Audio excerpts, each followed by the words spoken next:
Hey, what's up, y'all? This is JimDre Westbrook, Worth the Wait guy here, and you're now watching episode 3 of Exposed Worth the Wait Guy Chronicles.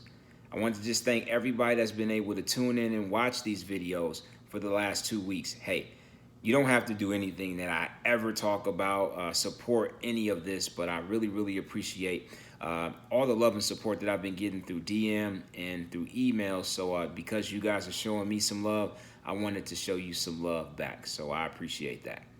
So we're going to jump into chapter 3 really quick. This will be called The Lone Virgin. And I'm pretty sure that most of you guys know that I am still a virgin. I'm still waiting at 34. So that means a few things. That means that Chris and Mike aren't virgins anymore. And that's really all I'm going to say about it. I'm not going to say, what they did, when they did it, how they did it, who they did it with. That's none of my business or your business. However, it was something that I felt strongly enough that just because they weren't virgins anymore, I wanted to continue to do it. And this is kind of my story. So what I want to do moving forward with Exposed, man, I really want you guys to understand the context. I really want you guys to understand, my heart position. I want you guys to understand my mindset. I want you guys to understand my surroundings. Like, what did it really look like for me during all of these stages that I talk about? So that's kind of the way we're going to move forward with the videos of Exposed, so you understand everything and there isn't really questions. Like, you get what where I'm coming from and what I'm trying to explain to you guys. So let me take you back to the early 2000s. I say 2001. And one of the things that was really going down in 2001 was music videos. So if you guys remember anything about music videos, man, like, they were everywhere. This was just something that I know for myself, man. I was watching music videos before I went to school. I was watching music videos after school, and it was just a thing to do. Now, I loved music. I still love music. So I wasn't really watching for the artist, to be honest. I was a guy, and I loved the girls that was in the music videos, specifically Melissa Ford. So, I mean, if you know anything about Melissa Ford and her track record back in the day, like, your video wasn't anything unless she was up in it. You know what I mean? So for me, it was like that imagery that you saw that came with Melissa Ford and all the other gorgeous music video girls. It probably wasn't the best thing for me, especially being at a young age and being a virgin, someone that wanted to wait. So I got that imagery, and I think that was very interesting for me to point out, so you guys can understand that context of the things that I actually wanted and the things that I desired really did not help me with my walk. Another thing about the imagery when it came to women within my life at that time was within my bedroom. I had pictures on my wall, just like most boys do. They were PG pictures, so y'all could chill out. My mom and dad wasn't playing that anyway. So this was stuff that was pictures about Brandy, Monica. I had Aaliyah, rest in peace. I had Destiny's Child. I had Vivica A. Fox, your Layla Ali's at the time, Dominique Dawes, like gorgeous women. And right now, hey, at this time, there was just nothing but gorgeous black women because that's all that I saw. And what had a lot to do with that was my mom. Like, my mom was your Claire Huxtable. So I thought that that was something that I needed to bring home. What she looked like and what she represented, there was no way in the world that I was going to bring home anything else, because that's just what it was at that time. So my imagery, I won't say was all over the place, but kind of was for a young man who said, I'm going to wait.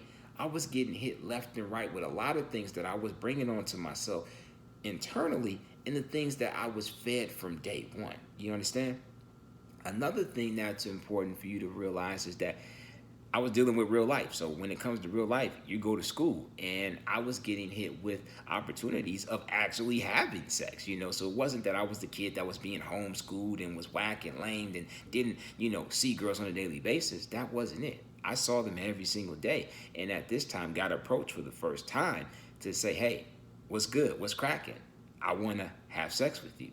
And, they don't really make a manual on how you really should deal with that. And, my pops wanted me to kind of become my own man and figure that out by myself. So I talked to her, and we didn't get far. It was just through conversation, because I understood that what she really wanted from me I couldn't give her. Like, I didn't even know who this girl was. It took Mike to say, Dre, she's in our English class, right? We weren't on the same wavelength, so I didn't even see her on a day-to-day. And when she showed me her light and when she showed me who she was, I wasn't with that. So it wasn't going to happen. We weren't going to get that far. You know what I mean?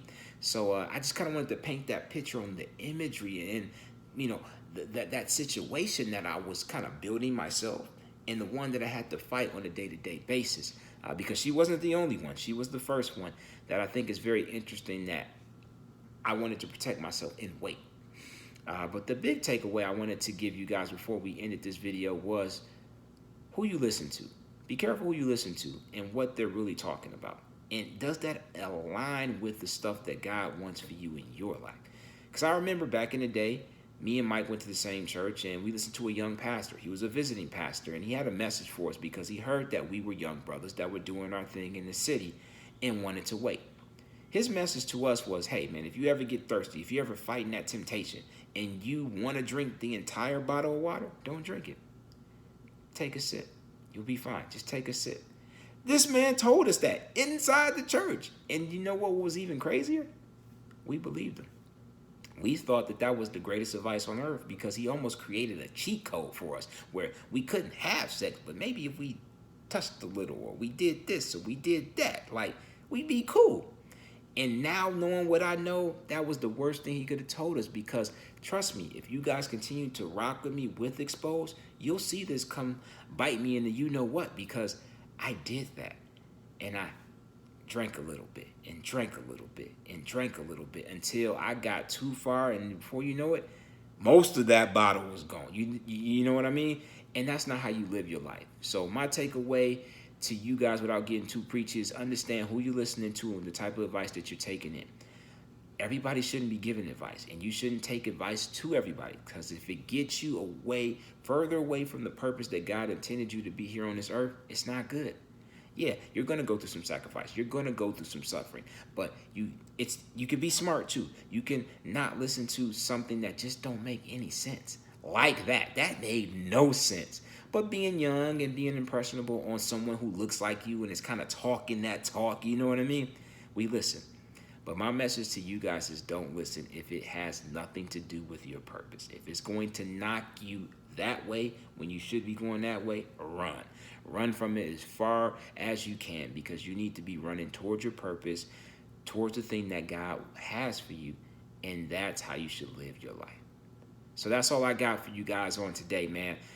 Next time we will talk about chapter 4, which I will talk more about my college years and how that started and how I had to start my journey by myself with a new set of friends and a new set of circumstances in college. Trust me, this one gets weird where I have to navigate some things by myself, which I didn't have to. I had God there, but I know I tried to be a man and do it my way, and you guys will get the story and the scoop on that one. So until next time, I thank you for this opportunity with Exposed again. You guys are now seeing how I was exposed and how I saw the light. I had to go through some stuff before I saw the light. I see the light now, but I definitely wanted to show you guys my journey so you can get a chance to know me a little better. All right, y'all. Till next time, peace.